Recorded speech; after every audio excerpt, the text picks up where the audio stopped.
Reviews అయితే రీహాబ్కి పంపించండి, పెడ్లర్లు అయితే జైలుకి పంపించండి. అప్పుడే నువ్వు కొంచెం సమాచారాన్ని అదే బాధ్యతతో తీసుకుని ఉండుంటే అసలు పెడ్లర్ ఎవరో బహుశా వచ్చి ఉండేవాడే. పెడ్లర్ కేసు లావణ్య మీద ఉంది, okay. Drug abuse case Mastan మీద ఉంది, okay. And Anuradha and Prabhakar Reddy మీద కూడా ఉంది.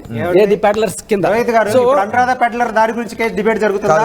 జస్ట్ ఒక మాట అడిగారు కాబట్టి చెప్తున్నా. ఎవరి మీద పెడ్లర్ కి పెడ్లర్ శిక్ష పడాలి, యూజర్ కి యూజర్ శిక్ష పడాలి. యూజర్ ని విక్టిమ్ గా కన్వర్ట్ చేసి లేకపోతే ఫైనల్ గా కంక్లూడ్ చేద్దాం. అసలు విషయం బయటికి వెళ్ళనివ్వకుండా చేస్తున్నారు. ఒకటే విషయం బయటకు వెళ్ళాల్సింది ఉందా? చాలా ఇంపార్టెంట్, చాలా ఇంపార్టెంట్. ఒక్క నిమిషం నాకు డిసెంబర్ జనవరి 27న వరలక్ష్మి కేసు సంవత్సరం తర్వాత ఫస్ట్ కోర్టులోకి వచ్చింది. నాంపల్లిలో, నాంపల్లి సారీ ఎల్బీ నగర్, ఆయన తెలిసి ఉంటుంది. ఆయన మీరు వెళ్ళుంటారు కదా, ఎక్కడ సార్? ఏది ఎల్బీ నగర్ లో మొన్న 27న వచ్చింది. వీళ్ళ 12 మందిని తీసుకెళ్ళి అక్కడ నిలబెట్టారు. అందులో కొంతమందికి ఫైన్ వేశారు, కొంతమందికి పెద్దవాళ్ళు వాళ్ళ నెక్స్ట్ వాయిదా ఉన్నాయి. ఆ నెక్స్ట్ వాయిదా మార్చి 4కి వచ్చింది. ఈ మార్చి 4కి వచ్చే లోపల బయట పరిస్థితి మార్చి నేను శుద్ధ పోసని అని చూపించుకోవడానికి రకరకాల ప్రయత్నాలు జరుగుతున్నాయి.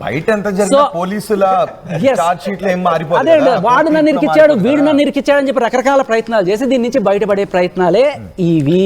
ఇవన్నీ జరుగుతున్నప్పుడు మళ్ళీ ఒక డ్రగ్ పార్టీని ఎస్టాబ్లిష్ చేయడం ఎందుకు? ఆల్రెడీ ఒక కేసు నడుస్తుంది కదా, అది అయిపోతుంది. చాలా ఇంపార్టెంట్ విషయం ఏంటంటే సుమోటోగా ఎవరు ఇప్పుడు నేను చేయిస్తాను రండి సార్ డ్రగ్ టెస్ట్ అంటే ఎవరైనా రావచ్చు.